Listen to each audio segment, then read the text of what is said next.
Hello नमस्कार, मी सुप्रिया आणखी एका नवीन ब्लॉगमध्ये आपलं मनापासून स्वागत करते। तुम्हाला आजचा दिवस सुखाचा, आनंदी आणि आरोग्यदायी जावो। तुम्ही जी काही स्वप्न पाहिली असतील ती सगळी स्वप्न तुमची पूर्ण होत। त्याचबरोबर शुभ संध्याकाळ। संध्याकाळचे 4 वाजलेले आहेत आणि शेतात इकडे आलेलो आहोत आपल्या। तर सोयाबीन आणि भुईमूग, तर आज ना बायका होत्या बेनायला, तर म्हटलं जरा एक चक्कर टाकावी। पेरणी झाली ना त्यावेळेला सुद्धा मी आले नव्हते आणि म्हटलं आता आले की देवाचं दर्शन घेते। तर इकडे रानातले देव आहेत। तर इकडे बघा देवांशी गेलाय दर्शन घ्यायला। आणि पावसाळ्यात कसं या बंधाऱ्याला पाणी पण असतं, तर म्हटलं चला खूप दिवस झालं, म्हटलं एक तरी चक्कर टाकून यावीच। तर एक राऊंड म्हणजे एक असं राऊंड मारलं ना बरं वाटतं। शेतामध्ये छान वाटतं, हिरवंगार, जरा वातावरण पण चेंज होतं। तर इकडे बघा पाया पडतात ही।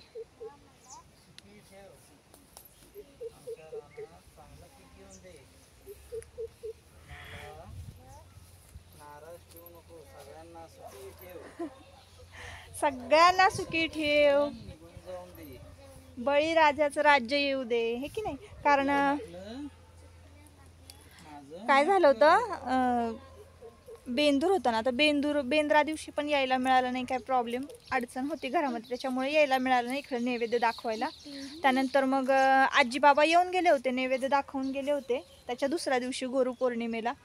आणि मग म्हटलं चला आता आज माझं दर्शन होईल आणि इथून पुढे ब्लॉग कंटिन्यू करा। किती भारी वाटतं ना असं निसर्गाच्या सानिध्यात आलं की नाही, असं वाटतं इथंच राहावं, नको ते गाड्यांचे आवाज, त्या बिल्डिंग्स, काही नको, शांतता, एकदम मस्त शांत असं वातावरण। तर आता नमस्कार करते देवाला आणि पुढे मग ब्लॉग कंटिन्यू करा। नमस्कार मित्रांनो, हे बघा हे साप बीप असेल तिकडं। अरे पोरग येड झाले वाटतं, हो असलं पोरग येड असतं।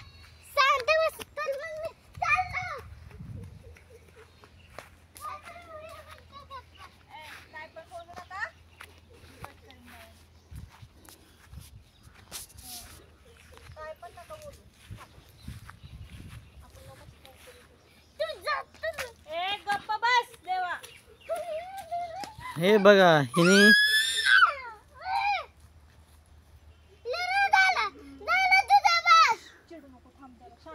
नमस्कार करू दे। बघा बघा, अगं त्याला कुठं काय करतोय, पिपाणी करून देतो तुला, थांब जरा। अरे पिवळी बघ कसली पानं आल्यात। हे पिपरणीचं झाड आहे आणि ह्याची पिपाणी होते माहिती का, ह्या झाडाची। हे लय मोठं जुनं झाड आहे, खोड बघ, हे का नाही, त्याला तोडू शकतो। हा तोडू शकतो, देव बाप्पाचं आहे ते, देव बाप्पाचं। एक पान तोडलं ना त्या पानाची पिपाणी। पाया पडलीस का नाही? नमस्कार केला की का काका, आई पोरग बघा कस, पिपाणी करून देते बघ। हा पाय पडायला आलेलो। हे बघ कशी बनते, अशी गोल हे करायची बरं का। चांगलं पाणी साठले काका, वडा हा विहिरीला वाढलं का फुलच?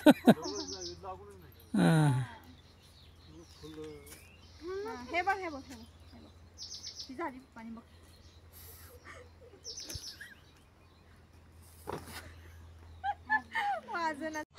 असं नाही, तोंडात घेऊन, तोंडात घेऊन मी वाजून ये। आओ काय तुमची पिपाणी काहीच कामाची नाहीये। मस्त बघा की छान बिनून झाले आपलं।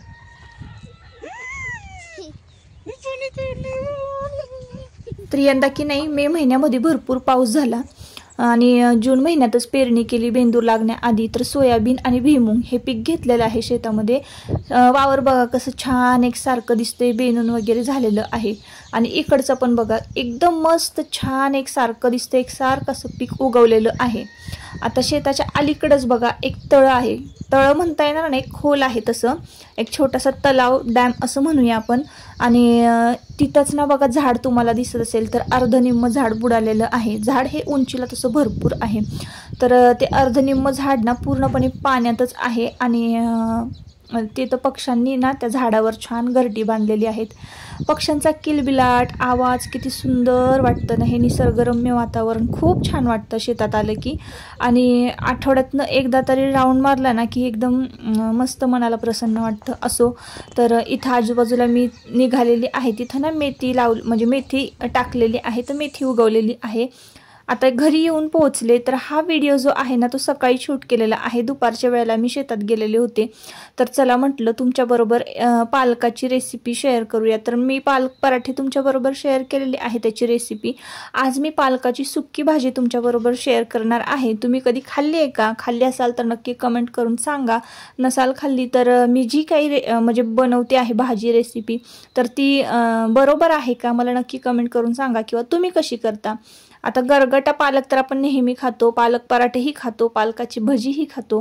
तर भाजी सुक्की काय करायची म्हणून प्रश्न पडला होता. आणि तुमच्या दादांना पातळ भाज्यांपेक्षा सुक्या भाज्या खायला खूप आवडतं.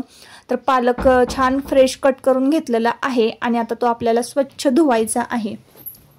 तर 2 दिवसापूर्वीच पालकाची पेंडी घेतली, पण जशी ना तशी अगदी ताजी टवटवीत होती. कुठेही खराब वगैरे झालेलं नव्हतं. तर चला म्हटलं कट करून घेऊया. तर तुम्ही बघितलं असाल जराशी मोठं मी कट केलेली आहे. पालक एकदम बारीक नाही कट केलेला. आणि स्वच्छ धुवून निथळायला ठेवून दिलेली आहे. आता 4 बर्नरची मी शेगडी घेतलेली आहे. या शेगडीविषयी पण मला बऱ्याच जणांनी विचारलं, तर मी तुम्हाला सांगते बघा. तर स्पेस पाहिजे शेगडीला. कसं होतं हे मधली जी बाजू आहे ना तिथं स्पेस पाहिजे होता, कारण मग 2 भांडी जर मोठमोठी ठेवली ना ते एकमेकांना धडकतात. एवढाच प्रॉब्लेम आहे. नाही तर बाकी शेगडी एकदम मस्त आहे. पालक नितळेपर्यंत मी पीठ मळून घेतलं आणि एका बाजूला भिजायला ठेवून दिलेलं आहे. लोखंडी तवा गॅसवर ठेवला, तेल घातलं थोडंसं आणि मिरची तडतडू दिलेली आहे. मिरची तडतडली की एका हाताने जिरं घातलेलं आहे तेलामध्ये. लगेचच पालक उचलून मी तेलामध्ये परतलेला आहे, म्हणजे घातलेला आहे. तर कसं होतं जिरं करपून जाऊ नये, एकदम परफेक्ट असं भाजलं जावं. जास्त ही वेळ आपण भाजी टाकायला जर लावला ना तव्यामध्ये तर जिरं करपून जातं, कडवट लागतं. असं होऊ नये म्हणून लगेचच जिरं घातलं की एका हाताने लगेचच भाजी आपल्याला तव्यात घालायची आणि छान परतून घ्यायची. मुगाची डाळ आदल्या रात्री मी भिजवून ठेवली होती. तुम्ही 2 तासापूर्वी आधी जरी भिजवून ठेवली तरी सुद्धा चालेल. नाही भिजवली तर काय करायचं, थोडंसं अर्ध कच्ची अशी डाळ शिजवून घ्यायची, कारण पालक लगेच शिजतो. आणि अशा पद्धतीनं बघा मी सुक्की भाजी जी आहे ती केलेली आहे. आता पालकाला स्वतःच पाणी भरपूर सुटलेलं असतं, त्यामुळं ना पालकाची जर सुक्की भाजी करायची असेल तर खूप आधी तुम्हाला भाजी धुवून निथळायला ठेवावी लागणार आहे. आता मीठ घालून घेतलेलं आहे. लोखंडी तवा जास्त प्रमाणामध्ये तापतो, त्यामुळे मी फुल गॅसवर ही भाजी जी आहे ती परतवून घेतलेली आहे. आणि भाजीतलं पाणी बऱ्यापैकी आटल्यानंतरच मी त्यामध्ये मीठ ॲड केलेलं आहे. लगेचच मी मीठ घातलेलं नव्हतं. आणि आत्ता बघा भाजी किती छान सुक्की मस्त अशी ड्राय झालेली आहे. एक वाफ काढून घ्यायची झाकण ठेवून. पाणी आटल्याशिवाय झाकण ठेवायचं नाही. आणि एक 2-3 मिनटं भाजी शिजू द्यायची. बघा भाजी छान सुट्टी झालेली आहे आणि वाटणारही नाही कोणाला की सुक्की भाजी पालकाची होऊ शकते. कधी होत असेल मला तर माहिती नाही, पण मी पहिल्यांदा केलेली आहे. तर कशी झाली भाजी आता तुम्हाला तुमचे दादाच सांगतील. खाऊन त्यांनी बघितलं होतं तर खूप छान झाली होती खरं का भाजी. तुमच्याबरोबर रेसिपी म्हटलं चला शेअर करूयात. तर गुलाबजाम केले होते आदल्या रात्री. तर गुलाबजाम, काकडी, गरम गरम चपाती आणि पालकाची सुक्की भाजी अशी आजची थाळी होती. आणि हा दुपारचा बेत होता. तर सकाळी 10:30 वाजताच खरं तर जेवणं झाली होती. जेवणं वगैरे करून मग आम्ही शेतात गेलो होतो. तर आता बघा सकाळी 10:30 वाजलेले आहेत. सकाळचे देवपूजा वगैरे झाली होती आणि अशीच मग गरम गरम चपाती लाटून एकाने तुमच्या दादांना मी खायला देत होते. गरम गरम जर जेवण केलं ना तर 3 तासाच्या आतच आपलं पचन जे आहे अन्नाचं होत असतं. तर असो आता बघा स्वयंपाक वगैरे झाला. जेवढ्यातलं तेवढ्यातच मी केलेलं आहे, कारण आजी बाबा आहेत ना तर ते ताईंकडे गेलेले आहेत. आणि काय होतं ना आम्ही दोघंच जेवायला आणि दोन्ही मुलांना डबे दिले ना मग घरी काही जास्त असं शिल्लक राहील असं अन्न मी बनवून ठेवतच नाही. गरम गरम आणि ताजंच म्हणजे करून खातो. अशातला प्रकार आहे. तर असो आता ताईंनो थोडंसं क्लिनिंगकडे वळूया आपण. तर काय होतं ना सकाळी सकाळी जर कामाचा लोड असेल ना तर मी हे जे क्लिनिंगचं काम आहे ना ते पाठीमागच माझं राहतं. छोटं मोठं एखादं काम तरी पाठीमागे राहतं बघा.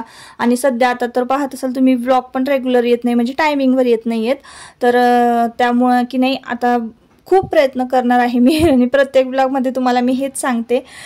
तर नक्की मी ब्लॉग कुठल्या टायमिंगला अपलोड करू, तुम्ही कुठल्या टायमिंगला ॲक्टिव्ह असता मला नक्की कमेंट करून सांगा की ह्या एका टायमिंगला ताई तुम्ही व्लॉग जे आहे तो अपलोड करा. मला जमलं तर मी 4 वाजता अपलोड करते, जमलं तर मी 1 वाजेपर्यंतही अपलोड करत असते किंवा 2 वाजेपर्यंतही अपलोड करत असते. ह्या 3 टायमिंगला मी व्लॉग जे आहे ते अपलोड करते. तर आत्ता बघा संध्याकाळची वेळ झालेली आहे. थोडंफार क्लिनिंग करून घेतलं, काचा वगैरे घरातल्या सगळ्या पुसून वगैरे घेतल्या, स्वच्छ केल्या, सिंक वगैरे घासलं आणि लगेचच मी आत्ता लादी पुसायला घेतलेली आहे. संध्याकाळची वेळ झालेली आहे. 5:30 पावणे 6चं हे टायमिंग झालेलं आहे. झाडून झटकून घेतलं, सोफा वगैरे व्हॅक्यूम क्लीनरनी क्लीन केला आणि टेबल वगैरे फक्त पुसायचा राहिलेला आहे. चला म्हटलं पटपट लादी पुसून घेऊया. दिवाबत्तीच्या आधी लादी पुसली, क्लीन झाली की एकदम घर असं छान स्वच्छ आणि प्रसन्न वाटलं ना. एक धूप छान सुगंधित लावायचा घरामध्ये. हे मी नेहमीच तुम्हाला सांगते, घरातलं वातावरण एकदम मस्त फ्रेश होऊन जातं. तर पटापट हे आता क्लिनिंग करून घेणार आहे. तर ताईंनो, हा जो व्लॉग आहे ना तो आधीच शूट केलेला आहे. तर हा व्लॉग ना 13 तारखेचा आहे. 13 तारखेला शूट केलेला आहे. तर तुम्ही तर मला मागच्या व्लॉगमध्ये भरपूर शुभेच्छा दिलेल्या आहे वाढदिवसाच्या. त्याबद्दल मी प्रत्येकाची ऋणी आहे. प्रत्येकाचे आभार मानते, कारण खरंच भरभरून तुम्ही शुभेच्छा दिला आणि कमेंटसुद्धा खूप छान छान करता, नेहमीच मला सपोर्ट करता. त्याबद्दल मी तुमची नेहमीच आभारी राहीन. तर असो, आता लादी बघा पटपट माझी पुसून झालेली आहे. आणि आजचं जरा प्लॅनिंग जे आहे ते वेगळं आहे. 13 तारखेचं प्लॅनिंग जे होतं ते थोडं वेगळं होतं. तर आता ना लादी वगैरे पुसून झाली ना छान चकचकीत की हे धुतलेले पाय पुसणे ना मी घातलेले आहेत. कसं आहे ना, माती धूळ असलेले जुने पाय पुसणे ना मी दर आठवड्याला ना धुवायला काढते. तर हे पाय पुसणे चेंज केले आणि छोटे छोटे हे पाय पुसणे जे आहे ना ते घरामध्ये घातलेले आहेत. आणि अशा पद्धतीनं हॉल जो आहे आपला तो अगदी चकचकीत आणि क्लीन झालेला आहे. तुम्हाला हॉलमधली एखादी गोष्ट चेंज झाल्यासारखी वाटते का, नक्की कमेंट करून सांगा. जर तुम्ही नेहमीच माझे व्लॉग बघत असाल तर तुम्हाला माहिती आहे तर काय चेंज झालेलं आहे हॉलमध्ये, नक्की कमेंट करून सांगा.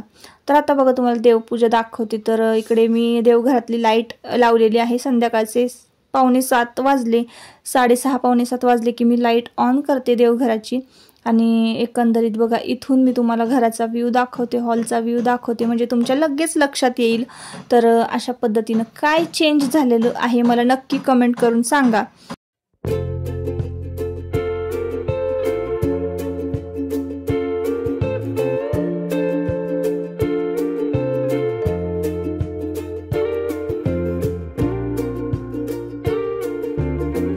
तर सकाळच्या वेळेला मस्तपैकी वेज अशी जेवणाची थाळी झाली. दुपारच्या वेळेला रानातून फिरून आलो, चक्कर टाकली, पीक वगैरे बघितलं.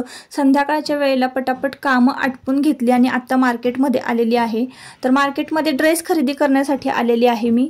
उद्या माझा वाढदिवस आहे तर गिफ्ट तर पाहिजे दादांकडनं तुमच्या. तर असे हे 3 ड्रेस मी खरेदी केलेले आहे. एक कॉट सेट खरेदी केला आणि जो मी घातला होता, वेअर केला होता, तो तर मला नाही आवडला. खरं तर तो दिसत होता छान पण नाही आवडला, कारण सणावारालाच आपण असे ड्रेस घालतो, एरवी आपल्याला वापरता येत नाही, म्हणून तो कॅन्सल केला. आणि एक कॉट सेट घेतलेला आहे. एक वी नेक कुर्ती घेतलेली आहे आणि एक कॉफी कलरचा कुर्ती घेतलेली आहे साधी आपली.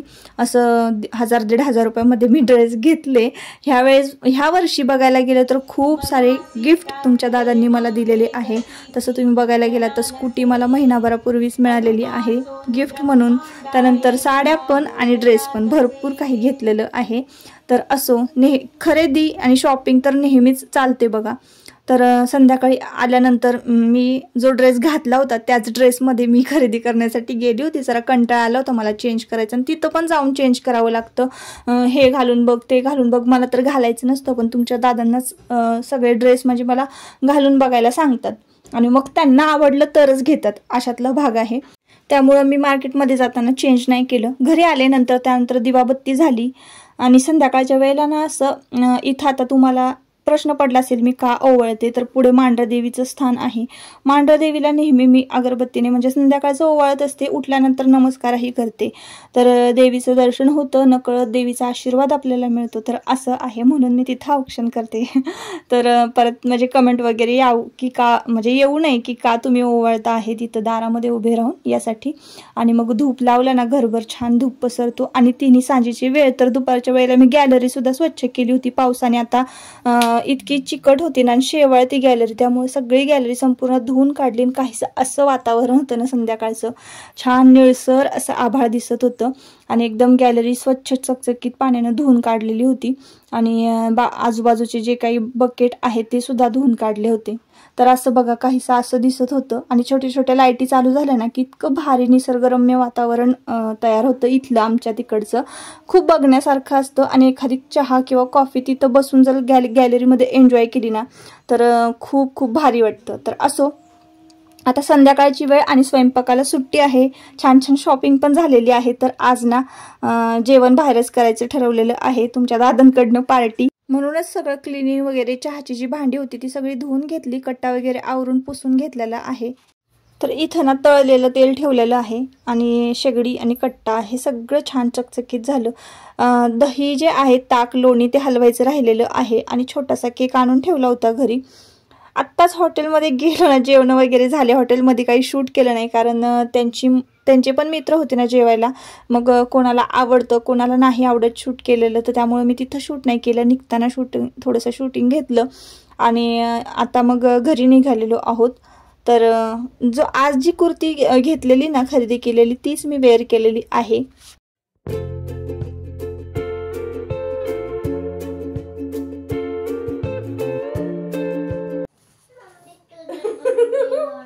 माझी मम्मी, तू लाडी गुडी लावू नकोस. माझी मम्मी,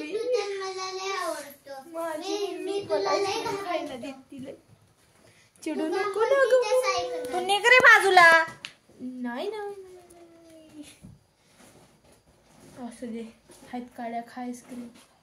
तू माझं डोकं फिरवू नकोस. प्रत्येक वेळेस तुम्हाला खायला का मागत असतोस माझं राहिलं. मला जेव्हा तेव्हा मागतं तेव्हा कसं होतं, तर मला अक्का मागतो. अक्का मागतो. मग तो काय प्रत्येक वेळेसच मागतो का? मी तुला घाबरतो पण मम्मी मला आवडते. मला तर लय आवडती मम्मी. काय होय का? बर दोन्ही जण आवडतात, मम्मी आणि पप्पा. होय का? मम्मीला आवडती. तुम्हाला आधी आवडायचं पण आता नाही आवडत. देवा आवडत. आता तू लय मोठा झाला, तुला लय शिंगा आली. कुठे आल्यात तुला नसतील दिसत, मला दिसतात ती शिंग. माझ्या मम्मीला माझी शिंग दिसते. Happy birthday to you me, happy birthday to you. तर तुम्ही थोड्या वेळापूर्वी ना मुलांचा माझा संवाद ऐकला असाल. तर काय होतं ना, बाहेर गेलं की मुलं मला इतकी त्रास देतात ना आणि मग घरी आले की मी त्यांच्यावर चिडते. असंच होतं नेहमी. तर हॉटेलमध्ये पण त्यांनी मला खूप त्रास दिला, म्हणून मग घरी आल्यावर मी त्यांच्यावर चिडले होते. असो, आता रात्रीची 12 वाजलेले आहेत आणि आजची 13 तारीख आहे. उद्या 14 तारीख लागणार आहे. तर छोटासा केक तुमच्या दादांनी आणलेला आहे. तर म्हटलं चला कट करूया आणि सेलिब्रेट करूया. अशा पद्धतीनं माझा डबल बर्थडे सेलिब्रेट झालेला आहे. तर असो, आजच्या ब्लॉगचं शेवट मी इथेच करते. परत पुन्हा भेटूया नवीन एका ब्लॉगमध्ये. तोपर्यंत स्वतःची काळजी घ्या आणि मजेत राहा. Bye bye. ब्लॉग जर आवडला असेल तर नक्की आपल्या चॅनलला सबस्क्राईब करा आणि व्हिडिओला एक लाईक करा. बाय.